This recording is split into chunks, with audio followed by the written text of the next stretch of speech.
Good morning students हम अपनी उत्थान हिंदी व्याकरण का पाठ 15 कर रहे हैं और वो हमने पेज नंबर 80 तक यहाँ तक किया था। आगे हम क्रिया के अगले भेदों के बारे में पढ़ेंगे। रचना के आधार पर क्रिया के भेद, तो इनके बारे में आगे हम पढ़ेंगे। रचना के आधार पर भी क्रिया के भेद सुनिश्चित किए गए हैं।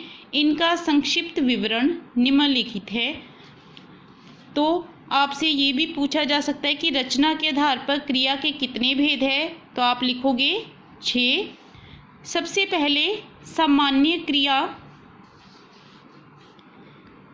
जब वाक्य में, सेंटेंस में केवल एक ही साधारण मतलब सामान्य क्रिया होती हो, उसे हम सामान्य क्रिया कहते हैं।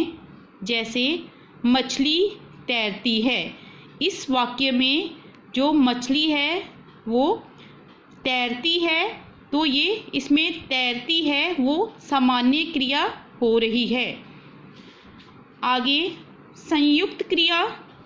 किसी वाक्य में जो क्रिया दो या दो से अधिक मूल धातुओं के योग से बनती है, कि वाक्य में जो क्रिया है वो दो या दो से अधिक मूल धातु जो होते हैं उसके योग से, जोड़ने से बनती है, उसे संयुक्त क्रिया कहा जाता है। जैसे रीमा चाय पी चुकी है। इस वाक्य में जो मैंने अभी वाक्य पढ़ा है, रीमा चाय पी चुकी है, इस वाक्य में पीना और चुकना, पीना और चुकना जो है वो धातु के योग से बनी पी चुकी है क्रिया का प्रयोग हुआ है। अतः यहाँ पी चुकी है संयुक्त क्रिया है, मतलब इसमें दो धातु का योग है, तो इसलिए ये संयुक्त क्रिया है। आगे है तीसरा नंबर, नाम धातु क्रिया।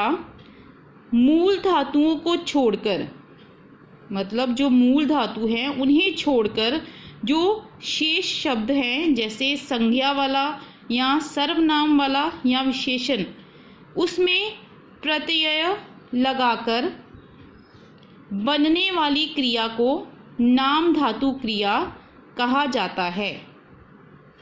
जैसे हमने गांधी जी की नीति अपना ली है। अब इस वाक्य में अपना ली है क्रिया जो है उसमें अपना जो शब्द है वो सर्वनाम शब्द से बनी है क्रिया, अतः ये नाम धातु क्रिया है। आगे प्रेरणार्थक क्रिया। प्रेरणार्थक क्रिया क्या है?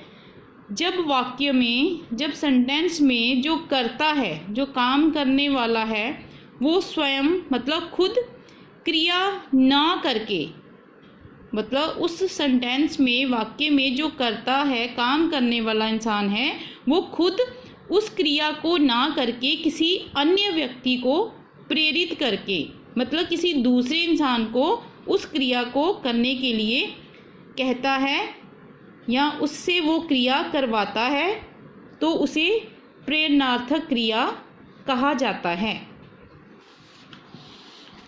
जैसे पिताजी ने रवि को सरला से बुलवाया। पिताजी ने खुद सरला को नहीं बुलवाया, उसने, पिताजी ने किसे कहा? कि रवि को कहा कि वो सरला को बुलवाएं। तो इस वाक्य में बुलवाया जो है वो प्रेरणार्थक क्रिया है। आगे पूर्वकालिक क्रिया। पूर्वकालिक क्रिया क्या है? जहाँ पर एक क्रिया के पूर्ण होने पर, मतलब वाक्य में जब एक क्रिया पूरी हो गई है तब दूसरी क्रिया के होने का उल्लेख होता है। मतलब वाक्य में एक क्रिया के पूर्ण होते पर, पूरा होते ही जब दूसरी क्रिया के होने का उल्लेख होता है, तो पूर्ण हो चुकी क्रिया को पूर्वकालिक क्रिया कहते हैं। जो पहले क्रिया पूरी हो चुकी है उस वाक्य में, उसे पूर्वकालिक क्रिया कहा जाता है। जैसे बच्चा रोकर सो गया। इस वाक्य में रोकर शब्द जो है वो पूर्वकालिक क्रिया, कि बच्चा पहले रोया और फिर वो रोकर जैसे थक गया और फिर वो सो गया। तो इस वाक्य में रोकर जो शब्द है वो पूर्वकालिक क्रिया है, क्योंकि यह सो गया क्रिया से पूर्ण हुई है। मतलब इस वाक्य में जो सोना क्रिया है उससे पहले कौन सी क्रिया हुई है? रोना। तो इसलिए वो पहले हुई है। पूर्वकालिक क्रिया बनाने हेतु मूल धातु के साथ कर या करके जोड़ा जाता है। आगे है तात्कालिक क्रिया। जब पहली क्रिया के तुरंत बाद मुख्य क्रिया आती है, मतलब पहली क्रिया जो वाक्य में हो रही है उसके एकदम से मुख्य क्रिया आती है, तो पहली क्रिया को तात्कालिक क्रिया कहा जाता है।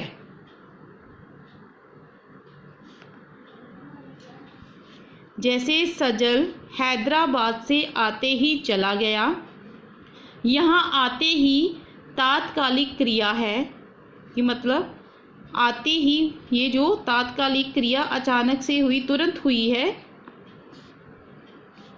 यहाँ आते ही तात्कालिक क्रिया है। क्रिया धातु में ते जो है वो प्रत्यय ही, निपात आदि जोड़कर बनाई जाती है।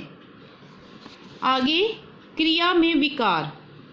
अब जो वाक्य में कई बार क्रिया जो होती है, जैसे लिंग और वचन के प्रभाववश क्रिया के रूपों में विकार मतलब परिवर्तन आ जाता है। कई बार जो वाक्य में क्रिया हो रही है उसमें जो लिंग वाला शब्द होगा या वचन वाले शब्द लगे होंगे, उनके कारण भी उसमें परिवर्तन या चेंज आ जाता है।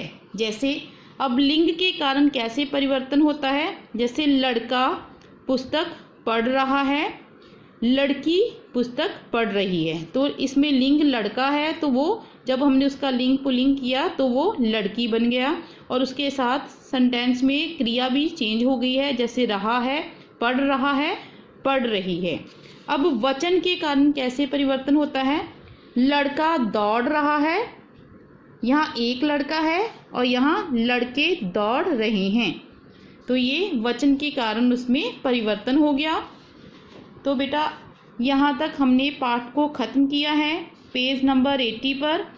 अब आगे आपको क्या बताया है पेज नंबर 81 पर, कि आपने पूरे पाठ में से क्या सीखा है। जो भी इम्पोर्टेंट इसमें बातें हैं वो आपको यहाँ पर बताई गई हैं, तो आपने इसे भी ध्यान से पढ़ना है, याद रखना है।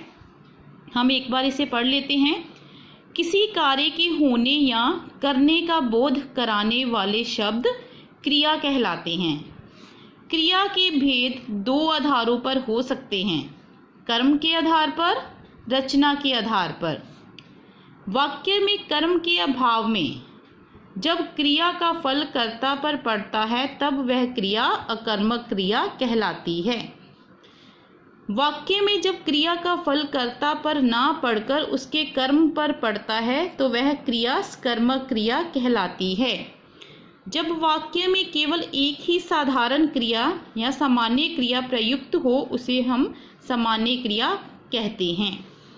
किसी वाक्य में जो क्रिया दो या दो से अधिक मूल धातुओं के योग से बनती है उसे संयुक्त क्रिया कहा जाता है।